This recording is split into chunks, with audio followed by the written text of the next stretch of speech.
ดูขั้นตอนการทำให้น้องแมวเคลื่อนที่กันนะครับก่อนอื่นเลยไปที่เครื่องหมายบวกเพิ่มปากกาแล้วเราก็ลากคำสั่งจรดปากกามาไปที่เคลื่อนที่ปรับเปลี่ยนจาก10เป็น100เคลื่อนที่100เส้นที่น้องแมวขีดก็จะเป็น109ตามที่เรากำหนดถ้าเป็น200ก็จะยาวขึ้นมา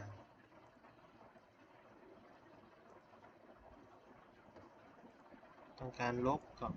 ลบทั้งหมดรอยปากกาก็จะหายไป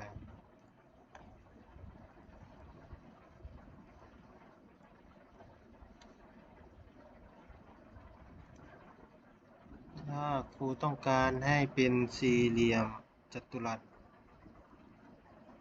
มุมของสี่เหลี่ยมจัตุรัสก็จะเป็น90องศาน้องก็จะหันด้านขวา90องศาได้การทำสี่เหลี่ยมจัตุรัสเดิน1ครั้ง2ครั้ง3ครั้ง4ครั้งเดิน4ครั้งน้องก็จะได้สี่เหลี่ยมจัตุรัสถ้าครูไม่อยากกด4ครั้งครูก็ทำซ้ำปึ๊บน้องก็จะเดินเป็นสี่เหลี่ยมจัตุรัส